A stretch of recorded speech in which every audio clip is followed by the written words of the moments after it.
Hello students, oscillation के 4 videos अभी तक आप लोगों को मिल चुके हैं। यह ऑसिलेशन का 5वां वीडियो है।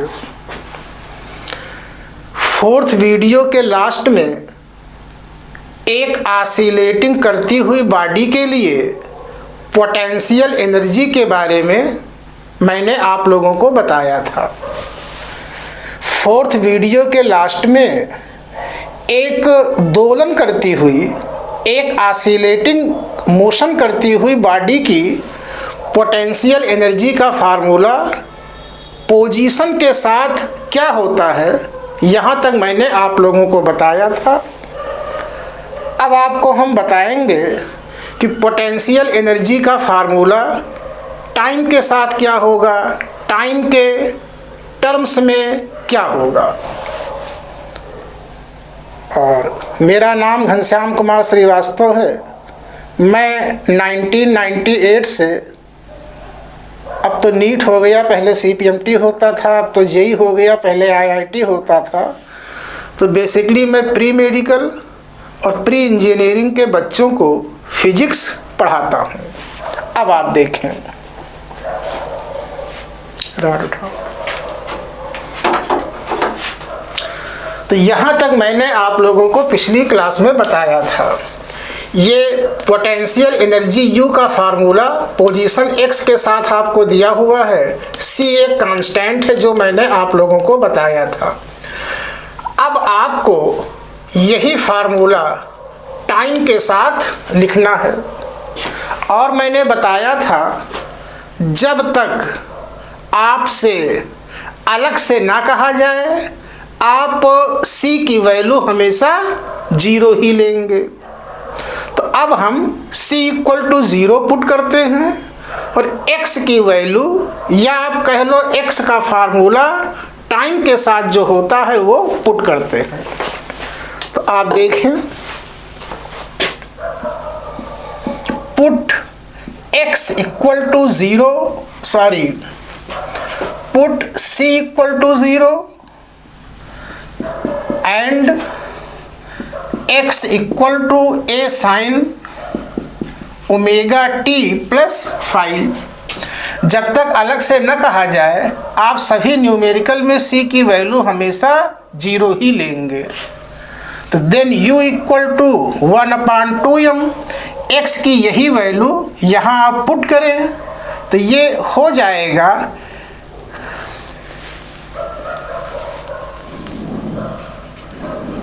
यहाँ तक। तो ये हो गया। अब X की ये वैल्यू आप यहाँ पर पुट करें तो ये होगा A² sin² ωt + 5। अब आप ध्यान से देखें, इतनी वैल्यू को मैंने मैक्सिमम पोटेंशियल एनर्जी के नाम से आपको बताया था। तो आप जानते हैं Umax = दिस, और इसी वैल्यू को हम U0 से भी डिनोट कर सकते हैं, बल्कि करते हैं, और इसे कहते हैं एम्पलीट्यूड ऑफ पोटेंशियल एनर्जी। यहाँ पर जो एम्पलीट्यूड का टर्म है, कभी कभी बच्चे इसको ले करके कंफ्यूज होते हैं। कैसे कंफ्यूज होते हैं? कुछ लोग ये सोचने लगते हैं, ये समझने लगते हैं कि पोटेंशियल एनर्जी भी सिंपल हार्मोनिक मोशन कर रही है। आप जानते हैं, कोई क्वांटिटी कभी भी सिंपल हार्मोनिक मोशन कर ही नहीं सकती। सिंपल हार्मोनिक मोशन ही क्यों, कोई क्वांटिटी कभी भी किसी टाइप का मोशन नहीं कर सकती। मोशन तो कोई न कोई बॉडी, पार्टिकल या ऑब्जेक्ट ही करेगा। तो जब potential energy simple harmonic motion कर नहीं सकती, तब यहाँ पर ये क्यों लिखा गया है कि U0 पोटेंशियल एनर्जी का एम्पलीट्यूड है। तो एम्पलीट्यूड होने के लिए किसी बॉडी का एसएचएम करना ज़रूरी नहीं है। इसको आप ऐसे समझें, अगर कोई क्वांटिटी टाइम के साथ हार्मोनिकली चेंज हो रही है, तब उस क्वांटिटी का फार्मूला टाइम के साथ या तो साइन में होगा या कास में होगा। और हार्मोनिक चेंज होने का मतलब होता है कि वह क्वांटिटी अपनी ही वैल्यू को इक्वल टाइम इंटरवल के बाद बार बार रिपीट कर रही है। जैसा कि मैंने आपको वेलोसिटी के लिए, एक्सीलरेशन के लिए, फोर्स के लिए और काइनेटिक एनर्जी के लिए बताया है। आपने लिखा भी है, समझा भी है, पढ़ा भी है कि वेलोसिटी, एक्सीलरेशन, फोर्स और काइनेटिक एनर्जी ये टाइम के साथ हार्मोनिकली चेंज होती हैं। और सभी के लिए मैंने एम्पलीट्यूड का टर्म यूज़ किया था। तो जब कोई क्वांटिटी टाइम के साथ हार्मोनिकली चेंज होती है, तब वो अपनी ही वैल्यू को इक्वल टाइम इंटरवल के बाद बार बार रिपीट करती है। और उसी की मैक्सिमम वैल्यू को हम लोग एम्पलीट्यूड कह देते हैं। ये चूंकि एक डाउट या कंफ्यूजन आ जाता है, इसीलिए मैंने रुक करके आपको थोड़ा सा समझा दिया है। तो यहाँ पर U नॉट पोटेंशियल एनर्जी का एम्पलीट्यूड है। अब आप U नॉट अब आप इसी के प्लेस पर U नॉट पुट करें तो आपको मिलेगा U equal to U not sine square omega t plus 5। इसी इक्वेशन को, इसी फार्मूले को आप कहेंगे potential energy in terms of time. और आपने देखा U टाइम के साथ साइन से रिलेटेड है। आप यहां तक नोट करें, फिर आपको हम बता रहे हैं। जैसा कि मैंने वीडियो 1 में आपसे कहा था कि ये लेक्चर्स, ये वीडियोस आप क्लासरूम के फॉर्मेट पर ही पढ़ेंगे। क्लासरूम के फॉर्मेट में पढ़ने का मतलब है, जब भी आप वीडियो देखेंगे आपके पास पेन और पेपर होना चाहिए, साथ में कंसंट्रेशन भी होना चाहिए। उस दौरान आप कोई दूसरा काम ना करें और नोट करते हुए पढ़ें, तो डेफिनेट है चीज़ें आपको क्लियर होंगी। बाद में आप किसी भी गाइड से, बुक से क्वेश्चन करेंगे, आप खुद देखेंगे वो सॉल्व होगा, आपकी प्रॉब्लम काफ़ी हद तक सॉल्व हो जाएंगी।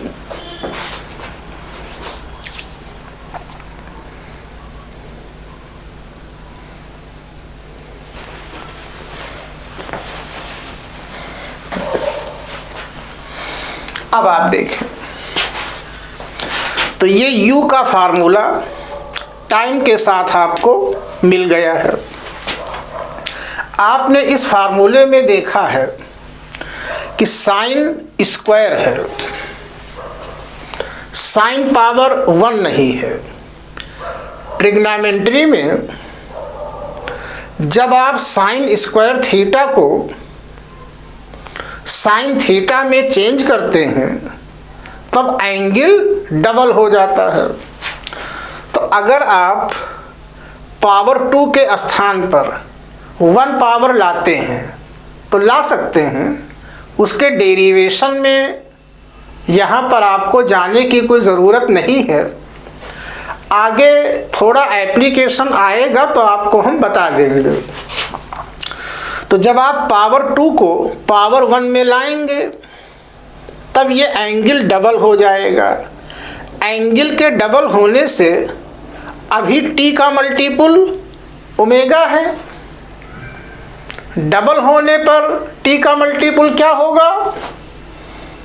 डबल होगा, 2 ओमेगा हो जाएगा।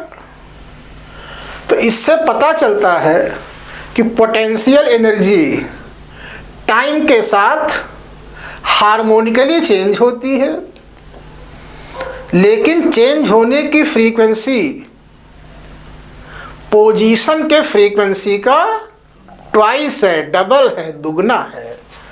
पोजीशन x का फार्मूला टाइम के साथ जो आपने लिया है वहाँ पर t का मल्टीपल ओमेगा है। यहाँ पर पावर 1 करने से t का मल्टीपल 2 ओमेगा हो जाता है। तो अब हम इस पॉइंट को लिखे दे रहे हैं।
अब आप देखें, तो ये मैंने आपको समझा दिया है। अब आप देखें, अगर आप x एक्सिस पर टाइम लेते हैं और y एक्सिस पर पोटेंशियल एनर्जी लेते हैं, तो इन दोनों के बीच का ग्राफ हार्मोनिक होगा। ये तो साइन की इक्वेशन ने कंफर्म कर दिया है कि ग्राफ हार्मोनिक होगा। लेकिन आप ध्यान दें, इसे आपको नोट नहीं करना है। अक्सर हार्मोनिक ग्राफ हम ऐसे ऐसे ड्रा करते हैं। यहाँ पर हम 4th क्वाड्रेंट में क्यों नहीं आए हैं? तो 4th क्वाड्रेंट में हम नहीं आए हैं, यह आपको इंडिकेट करता है कि पोटेंशियल एनर्जी नेगेटिव नहीं होगी। जबकि आप अच्छी तरीके से जानते हैं कि काइनेटिक एनर्जी कभी नेगेटिव नहीं होती है, लेकिन पोटेंशियल एनर्जी पॉजिटिव भी हो सकती है, नेगेटिव भी हो सकती है, जीरो भी हो सकती है। तो जब पोटेंशियल एनर्जी नेगेटिव हो सकती है, तो यहाँ पर ग्राफ को मैंने 4th क्वाड्रेंट में क्यों नहीं लिया है, इसको आप समझें। जब आपसे कहा जाता है कि पोटेंशियल एनर्जी नेगेटिव हो सकती है, ये जनरल कॉन्सेप्ट है। सिंपल हार्मोनिक मोशन में सिंपल हार्मोनिक मोशन में बॉडी की पोटेंशियल एनर्जी नेगेटिव नहीं होती है। अभी अभी मैंने फार्मूला आपको लिखाया है, U equal to U not sine square omega t plus 5। तो वहाँ पर U नॉट पॉजिटिव है और साइन तो नेगेटिव हो भी जाता है, तो साइन पॉजिटिव भी होता है, साइन नेगेटिव भी होता है, लेकिन जब साइन का स्क्वायर करोगे तब वो पॉजिटिव हो जाएगा। चलो आपको समझाने के लिए इक्वेशन हम दोबारा यहाँ लिखते हैं।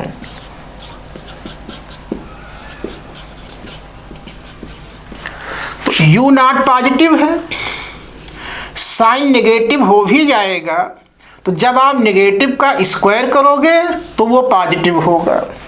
तो इससे भी आपको पता चलता है कि यहाँ पर U नेगेटिव नहीं होगा। जब U नेगेटिव नहीं होगा इसलिए ग्राफ फोर्थ क्वाड्रेंट में नहीं होगा। तो पोटेंशियल एनर्जी और टाइम का कर्व हार्मोनिक होगा और फर्स्ट क्वाड्रेंट में होगा। जहाँ तक स्टार्ट होने की बात है तो स्टार्ट 0 और मैक्सिमम के बीच में जितने भी पॉइंट है कहीं से भी हो सकता है, यह आप ध्यान रखिएगा। अब कुछ पॉइंट हैं डायरेक्टली आप लोगों से नीट और जेईई में क्वेश्चन वहीं से पिकअप किए जाते हैं, उनको आप वैसे ही याद रखिएगा। तो आप देखें,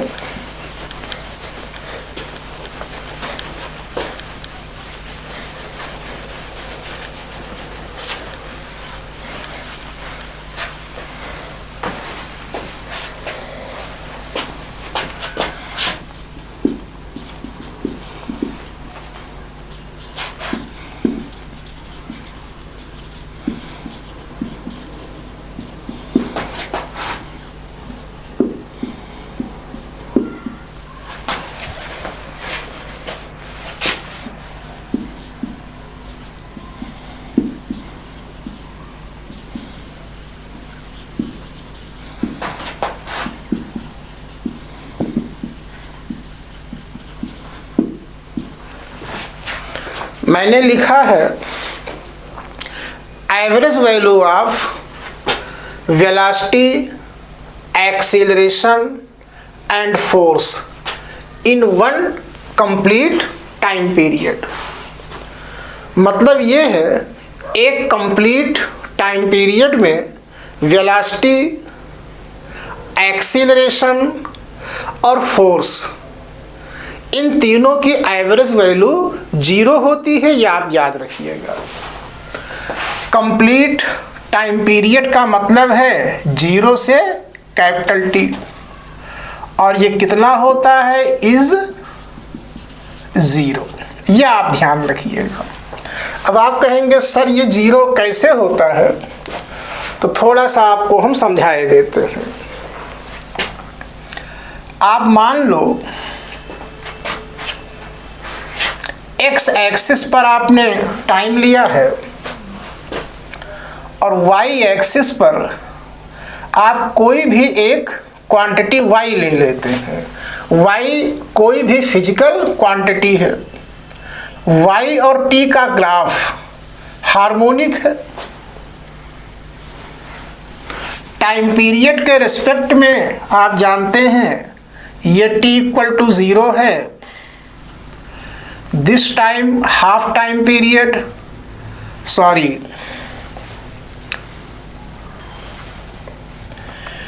ओरिजिन t इक्वल टू 0 को रिप्रेजेंट करता है। ये पीक पॉइंट t/4 को, यह पॉइंट t/2 को, यह पॉइंट 3t/4 को और ये कैपिटल T को। तो जब आप एक कंप्लीट टाइम पीरियड की बात करते हैं तो ये 2 साइकिल आपको मिल जाती हैं। एक साइकिल तो खैर ये हुई, इसको मैथ में सैग कहते हैं। तो एक सैग आपको ये मिला, एक सैग आपको ये मिला। कॉन्सेप्ट ये है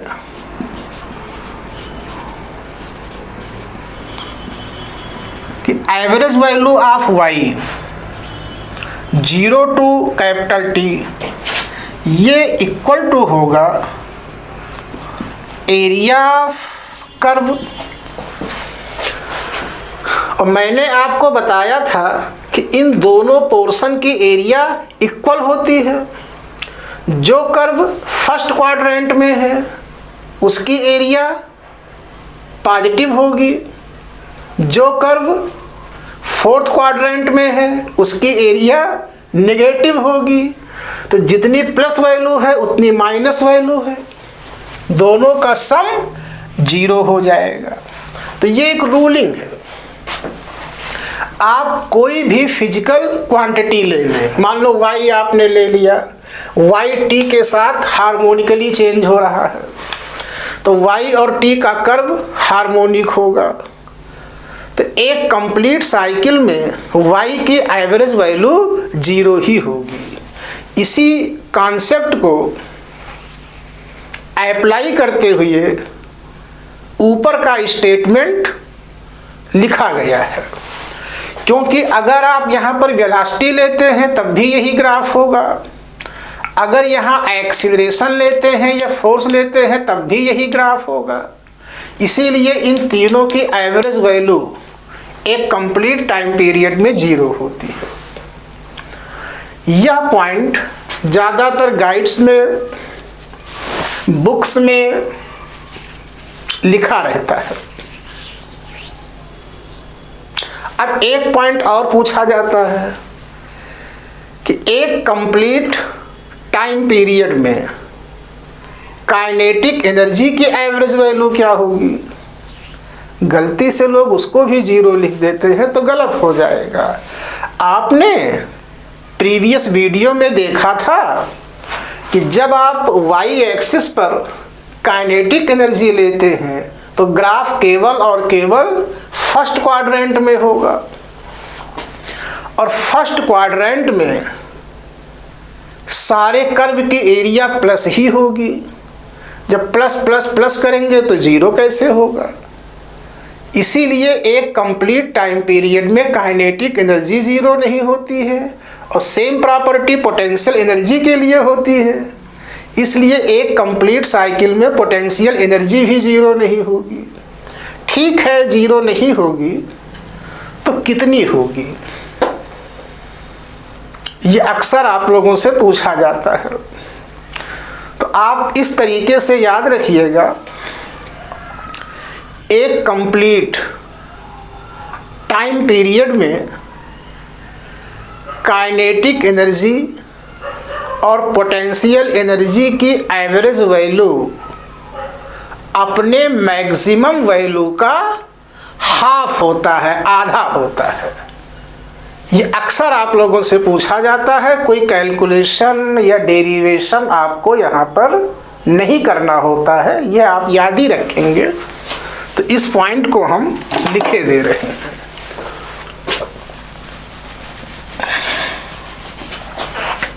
आप साथ साथ नोट जरूर करते रहिएगा, जहाँ ज़्यादा नोट करने वाला होगा वहाँ आपको हम थोड़ा सा टाइम दे देंगे। तो सेकंड पॉइंट है average value of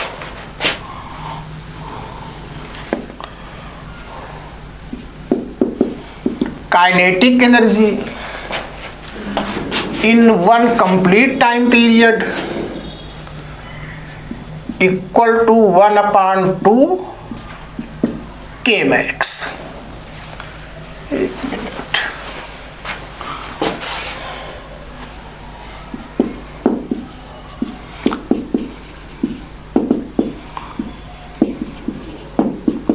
one time period का मतलब ही होता है one complete time period. It is equal to half of K max,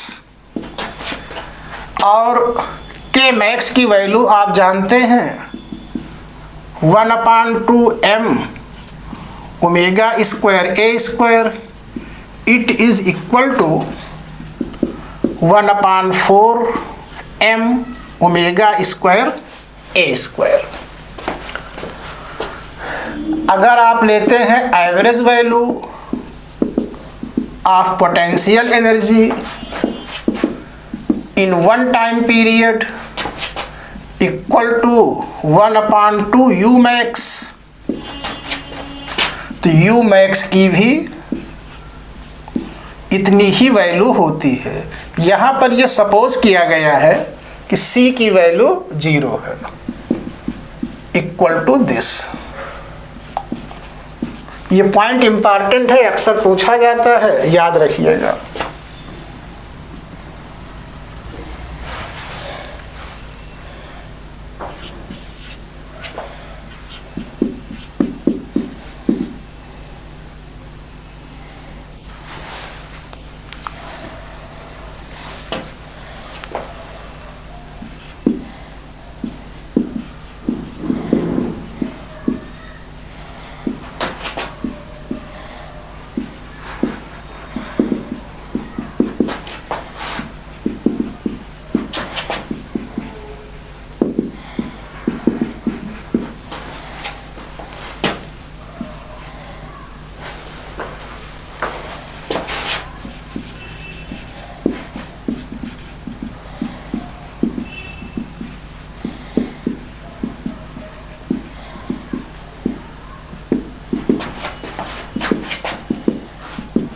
इतना नोट करें, फिर आपको हम समझाते हैं।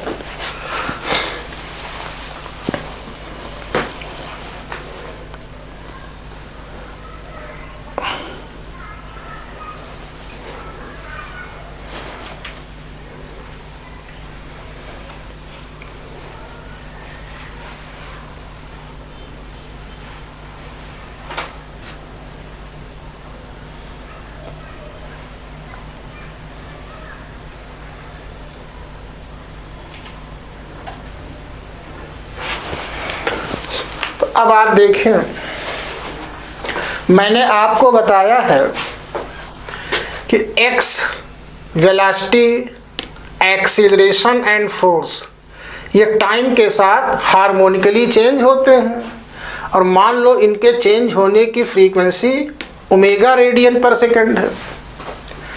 तो काइनेटिक एनर्जी, पोटेंशियल एनर्जी और इन दोनों का डिफरेंस, ये तीनों भी टाइम के साथ हार्मोनिकली चेंज होते हैं, लेकिन इनके चेंज होने की फ्रीक्वेंसी ओमेगा नहीं होगी। ओमेगा नहीं होगी तो कितनी होगी? ये ट्वाइस ऑफ ओमेगा होता है। आप प्रीवियस ईयर के पेपर करेंगे तो आप देखेंगे नीट 22 में यही पॉइंट आप लोगों से पूछा गया था, 22 या 23 में यही आपसे पूछा गया था। तो याद रखिएगा, इनके चेंज होने की फ्रीक्वेंसी अगर ओमेगा है तो इन सभी के चेंज होने की फ्रीक्वेंसी 2 ओमेगा होगी। ये सवाल ऐसे आता है, याद रखिएगा, जैसे x है, a है, f है, वेलोसिटी है। मान लो इनकी एंगुलर फ्रीक्वेंसी ओमेगा है, तो काइनेटिक एनर्जी, पोटेंशियल एनर्जी और दोनों का डिफरेंस भी, इनके चेंज होने की फ्रीक्वेंसी 2 ओमेगा होगी। अगर ये फ्रीक्वेंसी f में दिया है तो ये 2f होगा। अगर इसका टाइम पीरियड t है तो इसका टाइम पीरियड हाफ हो जाएगा। अब सवाल ऐसे आता है कि एक बॉडी सिंपल हार्मोनिक मोशन में है, उसका टाइम पीरियड 4 सेकंड है। तो इस तरीके से जब टाइम पीरियड दिया होता है वो पोजीशन और टाइम का टाइम पीरियड होता है। तो एक ऑसिलेटिंग बॉडी का टाइम पीरियड 4 सेकंड है, मीन्स ये पोजीशन के लिए टाइम पीरियड है। अब आपसे पूछा जाए काइनेटिक एनर्जी टाइम के साथ पीरियडिकली चेंज होने पर उसका टाइम पीरियड क्या होगा? तो उसका होगा T/2। कैपिटल T अगर 4 सेकंड है तो काइनेटिक एनर्जी के चेंज होने की फ्रीक्वेंसी 2 सेकंड होगी। मतलब नॉलेज टाइप के क्वेश्चन पूछे जाते हैं, बहुत ज़्यादा कैलकुलेटिव यहाँ पर चीज़ें आप लोगों से नहीं पूछी जाती हैं। अब आपको हम एक क्वेश्चन बताएंगे, बड़ा पुराना क्वेश्चन है, NCERT में दिया है, कई बार आप लोगों से पूछा गया है, अक्सर रिपीट होता है। क्वेश्चन ये है कि एक बॉडी या एक पार्टिकल मान लो ओरिजिन के दोनों ओर एक्स एक्सिस की अलोंग सिंपल हार्मोनिक मोशन कर रहा है। तो पूछा जाता है किस एम्पलीट्यूड के लिए काइनेटिक और पोटेंशियल एनर्जी दोनों इक्वल होंगी।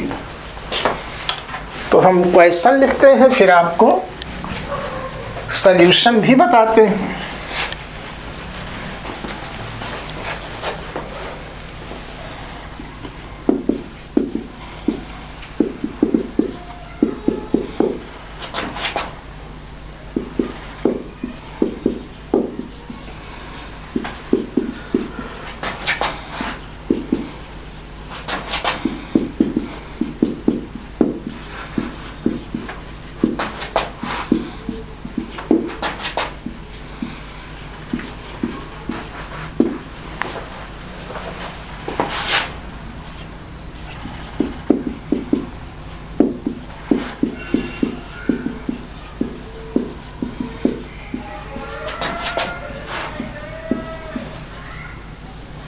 आप ये क्वेश्चन नोट करें।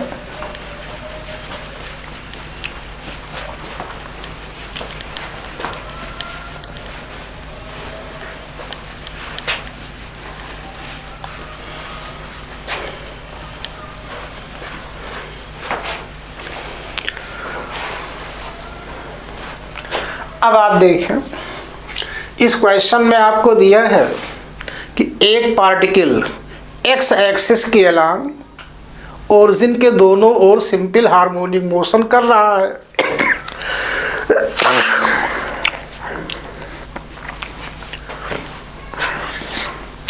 तो आपसे पूछा गया है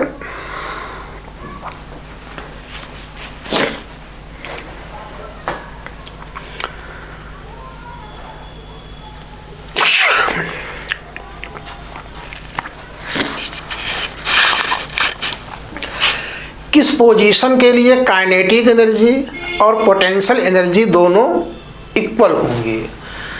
ऑप्शन भी लिखे देते हैं। ऑप्शंस ये हैं,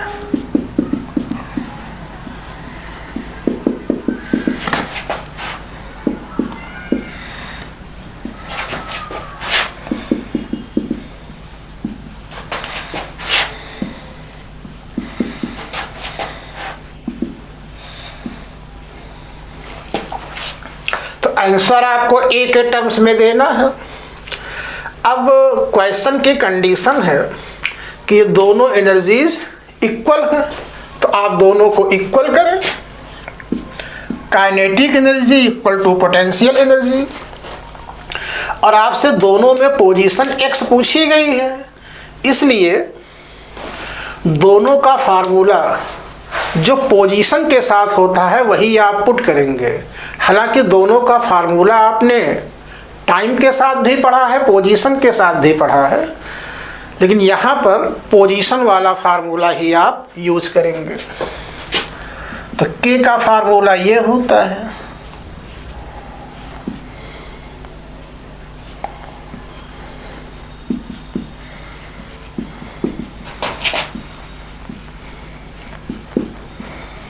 आप देखें तो एक्स पोजीशन पर काइनेटिक एनर्जी का फार्मूला ये है, आप पढ़ चुके हैं, और पोटेंशियल एनर्जी का फार्मूला ये है।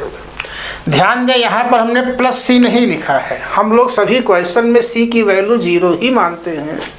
सी नॉन जीरो तभी लिया जाता है जब क्वेश्चन में ऐसा कोई संकेत या इंडिकेशन आपसे किया जाए। तो आप देखें, ये टर्म और ये टर्म कैंसिल हो गया, तो you get a square minus x square equal to x square. अब आप माइनस एक्स स्क्वायर को राइट में लाएं, then a square equal to 2x square, x square equal to a square upon 2 implies that x equal to plus minus a upon square root 2। इससे हमें पता चलता है कि बॉडी मीन पोजीशन से राइट और लेफ्ट दोनों साइड में जब इतनी डिस्टेंस पर होगी तब उसकी काइनेटिक एनर्जी और पोटेंशियल एनर्जी इक्वल होगी। आप इसे नोट करें।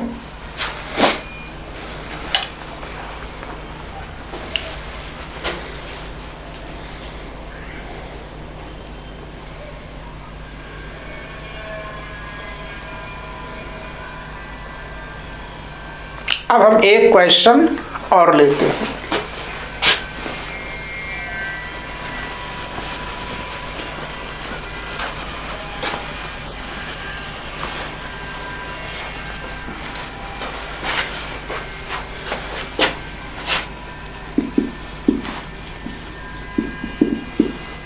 आप साथ साथ क्वेश्चन नोट करते रहेंगे।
ये क्वेश्चन आपके सामने है, तो आप देखें।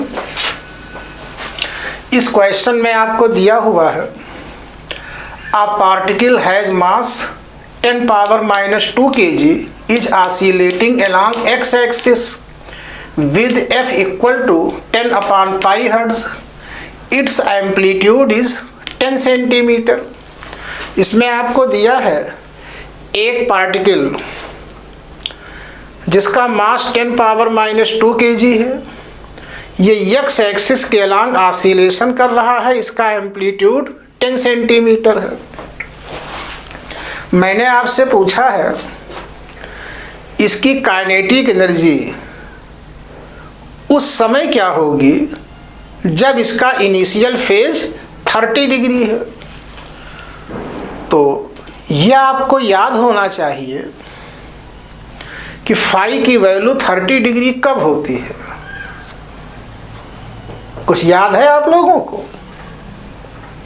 अगर आपको याद हो तो इनिशियल फेज फाई को पढ़ाते समय मैंने बताया था कि initial phase 30 degree x equal to +a/2 पर होता है, हाफ एम्पलीट्यूड पर होता है, और initial phase 90 degree positive extreme position पर होता है। अगर ये दोनों बातें आपको याद हैं तब फिर इस क्वेश्चन में कोई प्रॉब्लम ही नहीं है। आप देखें, पहले फर्स्ट पॉइंट का सल्यूशन लेते हैं। तो काइनेटिक एनर्जी पूछी गई है when phi equal to 30 degree. अब प्रॉब्लम ये है कि के का कोई फार्मूला फाई के साथ तो होता नहीं है। के का फार्मूला या तो एक्स के साथ है या टाइम के साथ है। तो आपको एक्स की वैल्यू चाहिए, और इस फेज के लिए आपने पढ़ा है x इक्वल टू +a/2। अब आप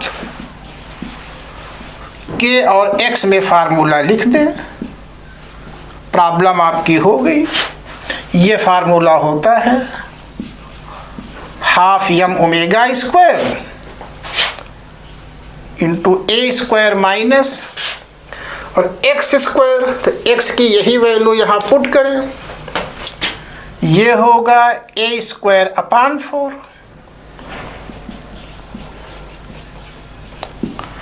तो a square minus a square by 4, 3a square by 4। तो प्रॉब्लम आपकी हो गई kinetic energy equal to 3/8 m omega square a square.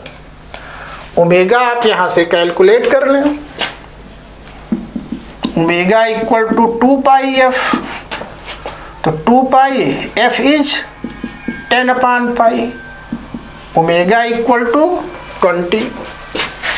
अब तो आप सॉल्विंग खुद कर लीजिएगा। 3/8 mass is 10⁻², omega is 20, a is 10 centimetre, इसको आप मीटर में चेंज करें,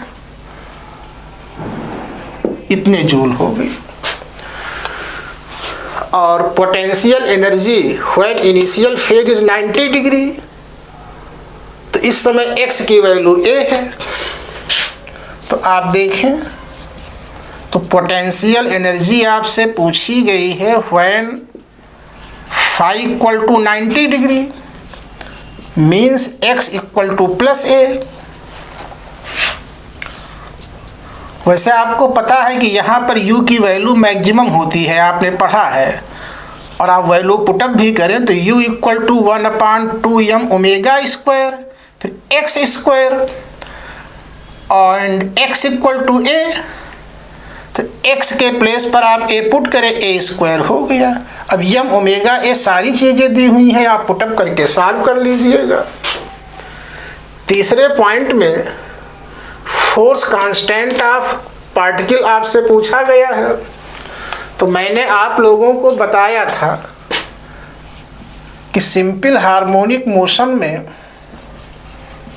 ऑसिलेटिंग बॉडी का फोर्स कांस्टेंट होता है m ओमेगा स्क्वायर। तो m 10⁻² ओमेगा 20, तो ये हुआ 400 इंटू 10⁻² इक्वल टू 4। आप इसे नोट करें, फिर आपको हम आगे बताते हैं।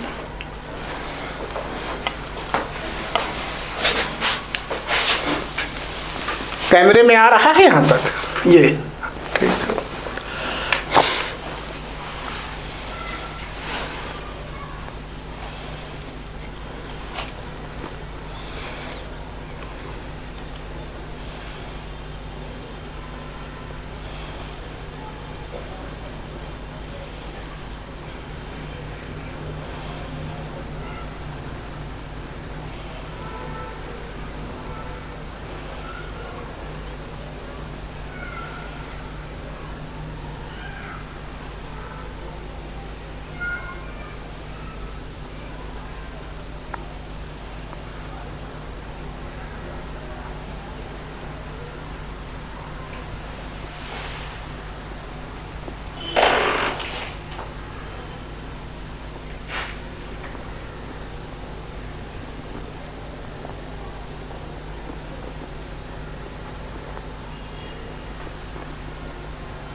अब आप देखें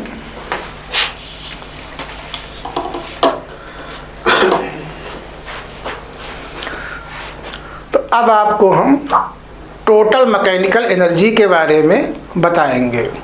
अगर कोई बॉडी सिंपल हार्मोनिक मोशन में है तब उसकी टोटल मैकेनिकल एनर्जी क्या होगी। तो आप जानते हैं कि टोटल एनर्जी काइनेटिक और पोटेंशियल दोनों के सम के इक्वल होती है। तो जब आप काइनेटिक पढ़ चुके हैं, पोटेंशियल पढ़ चुके हैं, तो दोनों को ऐड करेंगे, वही बॉडी की टोटल एनर्जी हो जाएगी। एक बात और ध्यान रखिएगा, अब जो कि काफ़ी चीज़ें आप लोग पढ़ चुके हैं, क्लास में भी आपने बहुत सारी चीज़ें पढ़ी हैं, सब पढ़ चुके हैं, इलेक्ट्रोस्टैट आप क्लास में पढ़ रहे हैं, तो ये ध्यान रखिएगा कि काइनेटिक एनर्जी, जैसे दो टर्म में डिफरेंस होता है, आप थोड़ा समझ ले, इसको नोट करने की ज़रूरत नहीं है। एक है टोटल मैकेनिकल एनर्जी और एक है टोटल एनर्जी। तो टोटल मैकेनिकल एनर्जी भी काइनेटिक प्लस पोटेंशियल होता है और टोटल एनर्जी भी काइनेटिक प्लस पोटेंशियल होता है। दोनों में डिफरेंस ये है कि काइनेटिक दोनों केस में मैकेनिकल ही होती है। काइनेटिक एनर्जी मोशन के कारण होती है, तो काइनेटिक एनर्जी कहीं पर भी हो वो हमेशा मैकेनिकल ही होती है। लेकिन पोटेंशियल एनर्जी का कारण होता है कंजर्वेटिव फोर्स।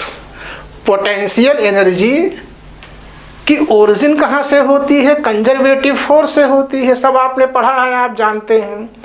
तो अगर फोर्स आपका मैकेनिकल है, मान लो फोर्स ग्रेविटेशनल है, स्प्रिंग है, तब मैकेनिकल एनर्जी, सब पोटेंशियल एनर्जी मैकेनिकल हो जाएगी। लेकिन मान लो कहीं पर कंजर्वेटिव फोर्स आपका इलेक्ट्रिकल है या मैग्नेटिक है, तब वो पोटेंशियल एनर्जी इलेक्ट्रिकल होगी, मैग्नेटिक होगी। तब के और यू का सम टोटल मैकेनिकल एनर्जी नहीं कहा जाएगा, उसको हम लोग टोटल एनर्जी ही कह सकते हैं। ये ध्यान रखिएगा। तो मोटा मोटा आपको ये ध्यान रखना है कि काइनेटिक हमेशा मैकेनिकल ही होती है, यू आपका मैकेनिकल भी होता है, मैकेनिकल नहीं भी होता है। जब यू मैकेनिकल होता है तो दोनों का सम मैकेनिकल एनर्जी होगा। अगर यू मैकेनिकल नहीं है तब यहाँ हम टोटल मैकेनिकल एनर्जी नहीं लिख सकते, तब हम लोग केवल टोटल एनर्जी ही लिखते हैं। और जो यूनिट आपकी चल रही है इसमें 99% एप्लीकेशन मैकेनिकल ही है, तो यहाँ पर हम टोटल एनर्जी को टोटल मैकेनिकल एनर्जी ही कहेंगे। आप देखें,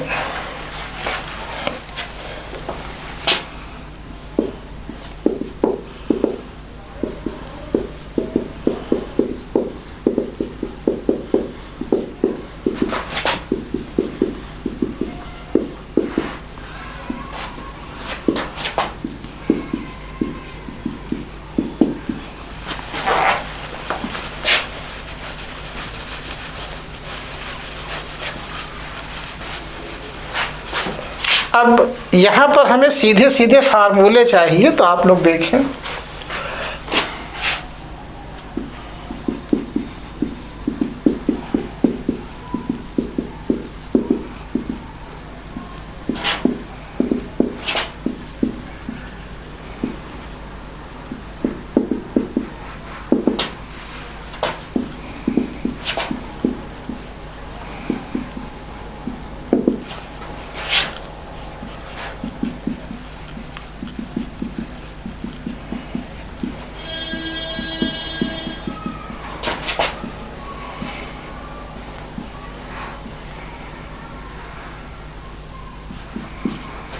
इतना नोट करें, फिर आपको हम समझाते हैं।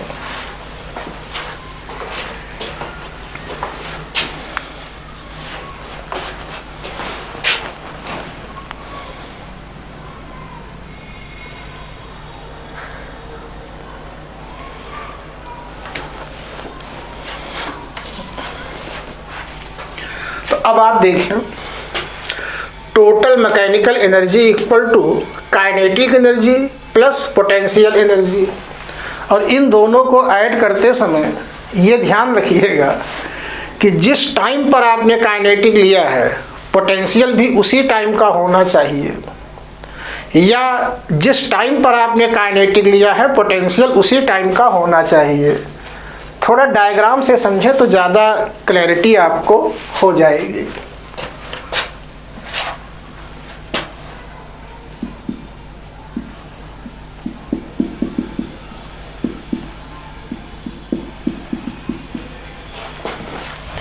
अब जैसे मान लो आपसे टोटल एनर्जी पूछी गई है, x इक्वल टू 0 पर काइनेटिक दिया है और इस पोजीशन पर पोटेंशियल दिया है, तो इन दोनों का सम टोटल नहीं होगा। काइनेटिक और पोटेंशियल का सम टोटल तभी होगा जब काइनेटिक और पोटेंशियल दोनों सेम पोजीशन पर ली जाए। अब मान लो इसी पोजीशन पर K दिया है, इसी पोजीशन पर U दिया है, दोनों को ऐड करो टोटल हो जाएगा। इसी सेम पोजीशन पर K दिया है, सेम पोजीशन पर U दिया है, दोनों को ऐड करो टोटल हो जाएगा। अब आप ये सोचें कि यहाँ की काइनेटिक और यहाँ की पोटेंशियल हम इन दोनों को सम करें तो टोटल हो जाएगा, ये गलत हो जाएगा। और अगर पोजीशन सेम है तो टाइम भी ऑटोमेटिकली सेम ही होता है। फिर हमने जो फार्मूला लिखा है ज़्यादातर हम इसी का यूज़ करेंगे। ये फार्मूला है total mechanical energy equal to capital E. Total mechanical energy को हम कैपिटल ई से डिनोट करेंगे। ये इक्वल टू यू मैक्स है और U max equal to this.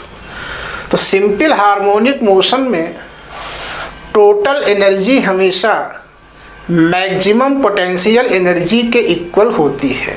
ये रिजल्ट हमेशा एप्लीकेबल होता है, तो हम ब्रैकेट में लिखे भी देते हैं ऑलवेज। अब आप देखें 99.9% केस में C की वैल्यू हम 0 लेते हैं, तो चलो C 0 पुट करते हैं। Put C equal to 0, then E equal to U max. तब यू मैक्स की वैल्यू ये हो गई, और थोड़ा सा भी आपको याद हो तो यही तो K मैक्स भी होता है, equal to K max equal to this. तो आप हमेशा याद रखिएगा, अगर C इक्वल टू 0 है तो total mechanical energy equal to maximum potential equal to maximum kinetic equal to this. Most of the books और गाइड में यही कंडीशन हमेशा यूज़ की जाती है, यही आप भी यूज़ करेंगे। लेकिन कभी कभी एग्जामिनेशन में ऐसे सवाल आ ही जाते हैं जहाँ पर C नॉन जीरो होता है, तो कॉन्सेप्चुअली आप ध्यान रखिएगा, अगर C नॉन जीरो है तब ये वाला तो एप्लीकेबल होगा, लेकिन ये इक्वल टू K मैक्स नहीं होगा। अब आप आगे देखें,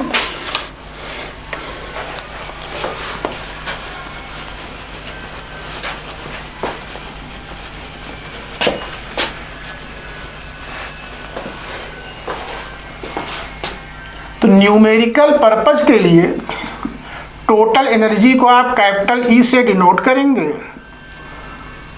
और यही फार्मूला यूज़ करेंगे। थोड़ा हम इसको और सिंप्लीफाई किए देते हैं। आप पुट करें omega equal to 2πf, then E equal to 1/2m, और ये होगा 4π² f²। ओमेगा की ये वैल्यू आपने पुटअप किया इंटू a², तो वी गेट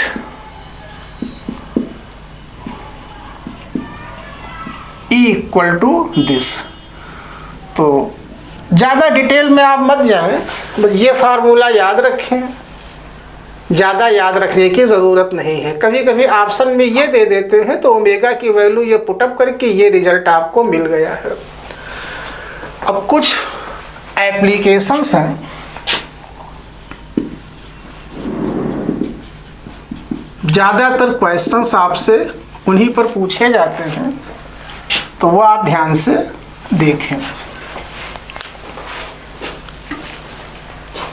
आप इस फार्मूले को ध्यान से देखें, इसमें यम है, ओमेगा है और ए है।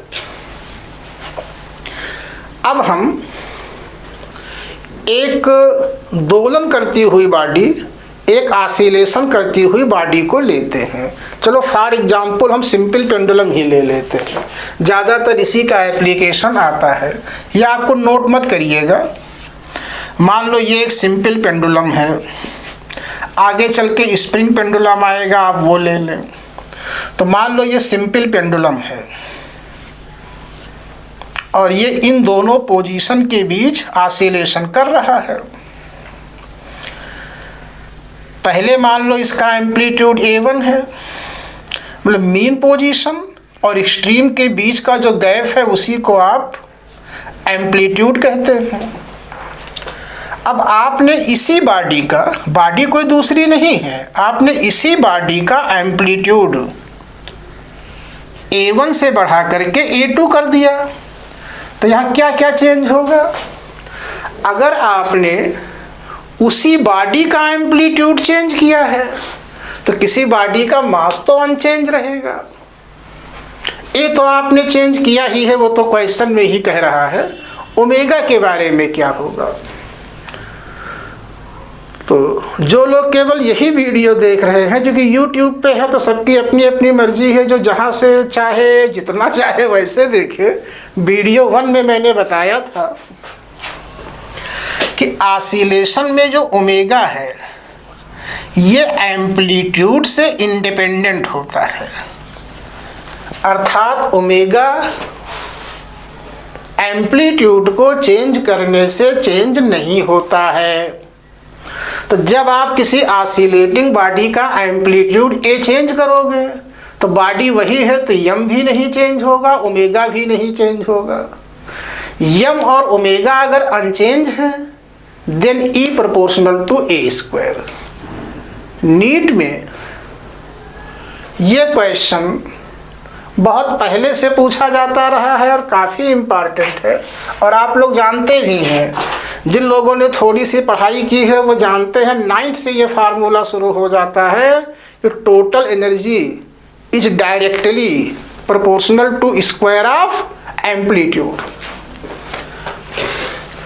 एक ऑसिलेटिंग बॉडी की टोटल एनर्जी एम्पलीट्यूड के स्क्वायर के प्रोपोर्शनल होती है, लेकिन कब? If m and omega are unchanged. और इस बेसिस पर आप लिख सकते हैं E1 upon A2 equal to A1 upon A2 का होल स्क्वायर। और ज़्यादातर ये तब आता है if amplitude of same oscillator is changed from A1 to A2। Oscillator उस बॉडी को कहते हैं जो सिंपल हार्मोनिक मोशन कर रहा है। तो अगर आप सेम ऑसिलेटर का एम्पलीट्यूड A1 से A2 कर देते हैं तब उसके टोटल एनर्जी का रेशियो ये होगा। यहाँ पर बहुत सिंपल सवाल आते हैं कि एम्पलीट्यूड को डबल किया गया, मतलब सवाल तो ऐसे आते हैं, कुछ होता नहीं है कि एम्पलीट्यूड को डबल किया गया तो टोटल एनर्जी क्या है, 4 टाइम्स हो जाएगी। एम्पलीट्यूड को 3 टाइम्स किया गया तो टोटल एनर्जी 9 टाइम्स हो जाएगी। अब आप देखें, ऐसा भी तो हो सकता है कि जब रेशियो पूछा जाए तो तीनों की वैल्यू अलग अलग हो। तो तीनों अलग अलग होने का मतलब मास भी अलग अलग है। ऐसा तभी होता है जब ऑसिलेटर अलग अलग हो। अगर आप 2 डिफरेंट ऑसिलेटर लेते हैं तब उनका मास सेम भी हो सकता है, अनइक्वल भी हो सकता है। ओमेगा इक्वल और अनइक्वल दोनों हो सकता है, ए इक्वल और अनइक्वल दोनों हो सकता है।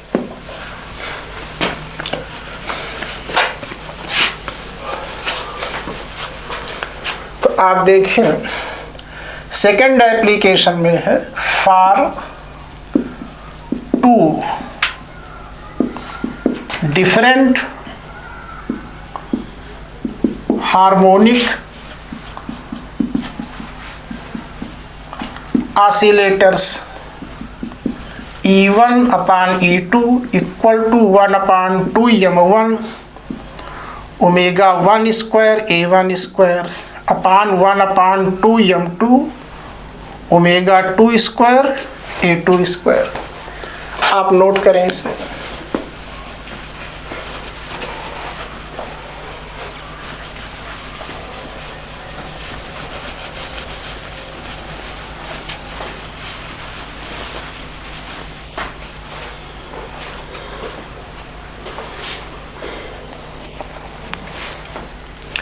अब आपको हम कंजर्वेशन ऑफ एनर्जी के बारे में बताएंगे।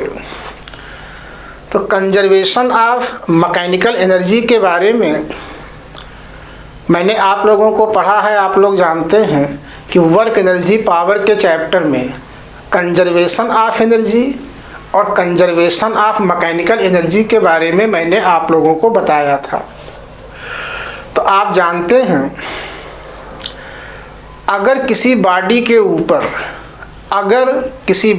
ऊपर या किसी पार्टिकल के ऊपर कोई नॉन कंजर्वेटिव फोर्स एक्ट नहीं हो रहा है, तब उसकी टोटल मैकेनिकल एनर्जी कंजर्व रहती है, या आप कह लो कांस्टेंट रहती है, या आसान भाषा में कह लो उसकी वैल्यू चेंज नहीं होती है।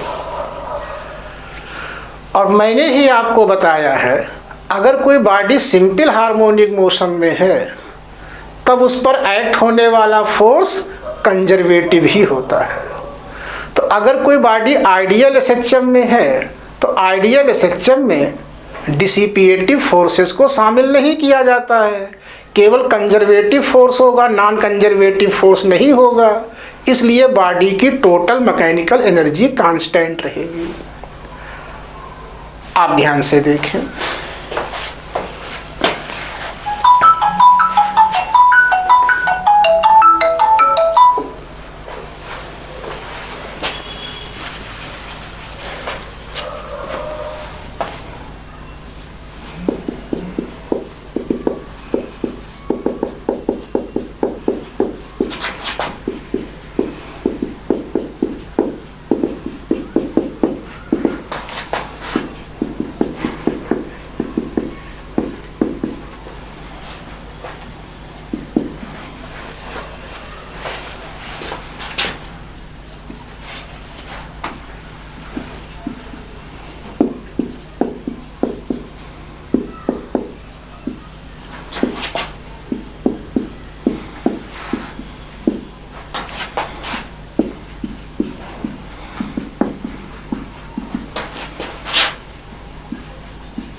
इतना आप नोट करें, फिर आपको हम बता रहे हैं।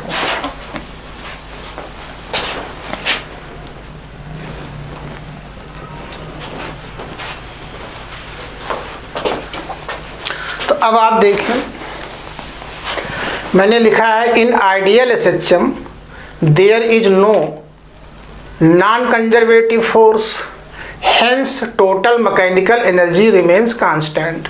तो आइडियल एसएचएम में कोई नॉन कंजर्वेटिव फोर्स एक्ट नहीं होता है, इसीलिए इसकी टोटल मैकेनिकल एनर्जी कांस्टेंट रहेगी। इसका मतलब ये है कि सिंपल हार्मोनिक मोशन में सभी पोजीशन पर टोटल मैकेनिकल एनर्जी एक तो सेम होती है, और जहाँ जितनी है उतनी ही रहती है, वो टाइम के साथ चेंज नहीं होती है। मान लो कोई बॉडी सिंपल हार्मोनिक मोशन में है और आपको पता चल गया कि इस पोजीशन पर एनर्जी 100 जूल है, तो तो अब आपको अलग से कुछ बताने की ज़रूरत ही नहीं है, सभी पोजीशन पर टोटल एनर्जी 100 जूल ही रहेगी। न्यूमेरिकल पर्पस में जब आप कंजर्वेशन ऑफ एनर्जी अप्लाई करते हैं तो अक्सर आप दो पोजीशन की टोटल एनर्जी को इक्वेट करते हैं, बराबर करते हैं। तो कभी कभी न्यूमेरिकल के लिए हम लोग यही करते हैं, हम लोग दो पोजीशन की टोटल एनर्जी को बराबर कर देते हैं। आप ले सकते हैं total energy at P equal to total energy at Q। वो तो क्वेश्चन पे डिपेंड करेगा, आप डायग्राम बनाएंगे, अप्लाई करेंगे। तो आप कह सकते हैं total mechanical energy at P equal to TME at Q। अब P पर TME होगा kinetic at P plus potential at P, at Q kinetic at Q plus potential at Q। जब क्वेश्चन पूछा जाएगा, ये 4 टर्म हैं, कुछ आपको दिया होगा, कुछ आपसे पूछा जाएगा। तो हम लिखे देते हैं, in ideal SHM at all positions, notes आप जरूर बनाइएगा, नहीं तो रिवीजन आप कभी यूट्यूब से मत करिएगा, नोट से करिएगा। In ideal SHM at all points total mechanical energy must be equal and remains constant. यहाँ पर कांस्टेंट का मतलब है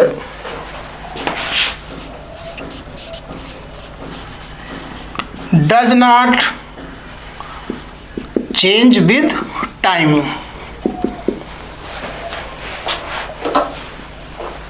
जैसे मान लो कोई बॉडी आधे घंटे तक ऑसिलेशन कर रही है, तो हर टाइम पर, सभी टाइम पर और सभी पोजीशन पर टोटल मैकेनिकल एनर्जी सेम होगी। जब लॉस ही उसका नहीं होगा तो सेम होगा ही, जब लॉस नहीं होगा ना तो डिक्रीज होगी ना इंक्रीज होगी, वो कंजर्व रहेगी। तो ये मैंने आप लोगों को टोटल एनर्जी के बारे में बताया।